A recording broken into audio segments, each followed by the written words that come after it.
for our topic, periodization from a foundational point of view, what does it mean to you and why is it important for athlete development? Periodization is a macro management strategy of how we manage the entire process of training the athlete. So, for example, if I'm working in AFL, I have a competitive season. I know where I have to compete. I know who I'm going to compete against. I know when the grand final is. I know how many hours that I'm allotted to train based on the agreements with the athletes union. I have all those constraints that help me macro manage what I want to do. And so periodization to me is a macro management organizational strategy to get us to some established goal, be it the Olympic Games, be it the grand final, or a long-term athlete development pathway. And that pathway is going to inform the programming decisions that I make or plan. And those programming strategies are infinitely flexible based on the monitoring that we're going to do. Does it start with the standards at the top level, setting those standards, and then that will start to have a ripple effect in development pathways? Or is it more a reflection on the development programs, getting clear on a process to prepare the future generation? If you read the classic Russian literature, the best coaches in Russia were the junior and youth coaches, not the elite coaches.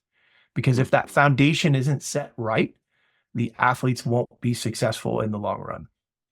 My wife, who worked with Norma Plummer, Norma asked us to do some work with netties back in like 2013. And we did some work in our lab where we did some research and we brought in netties and we trained 15 of them. And we were able to show fundamental, basic strength and conditioning practice could reduce ground reaction forces on landing from a depth jump. We improved knee mechanics and reduce risk of knee injury with no movement correctives, just basic fundamental movement training and lifting weights. We were showing a difference and we were reducing the risk of injury in these girls. And all 15 of the girls that we trained ended up being in WA select teams because they were physically better prepared. If parents perhaps listening into the podcast that have, youth athletes that they want the best for them, from the research of what you've seen, in what does this typical week look like? I think one of the reasons we see injury in youth sports is not because of the sport per se. It's not having the physical capacities to play the sport. Professor Avery Fagenbaum and I wrote a paper about not being fit enough to do sport. Yeah. You've got to do training to get ready for sport. In the old days, this wasn't a big issue because we were a more physically active society. Now it's like, here's an iPad and watch this movie or play this game. And so I think that's the first part about it, is that we've just got to embed physical activity into our life again. For me, we know as little as 2 days a week of movement training or and when I say movement, that could be calisthenics, that could be, basic fundamental crawling and things like that, is necessary at the young age. But I would also argue that children model parental behavior. So my dad's a Marine, so he works out all the time. What am I going to do? I'm going to work out all the time because I want to be with dad.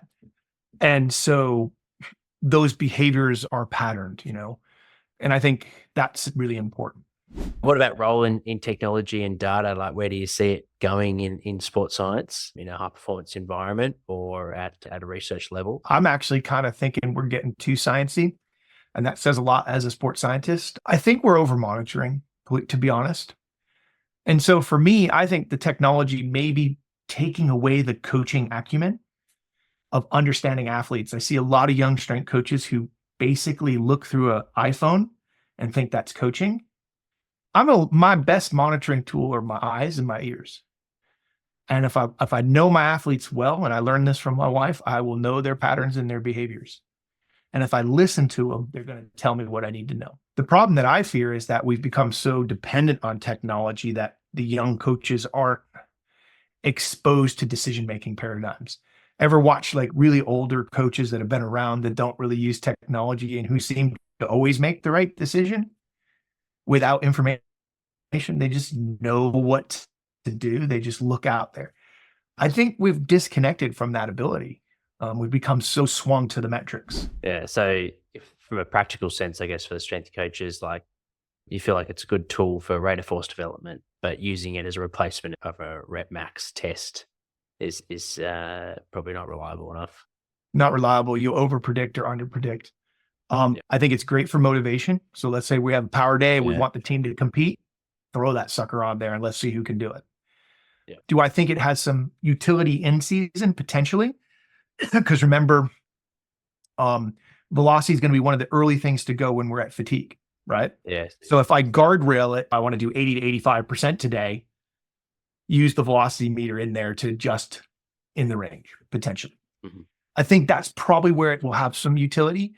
If you read the classic Russian literature and German literature, they basically say not to use velocity for programming. I actually had a quote from a German paper that said that from the 70s.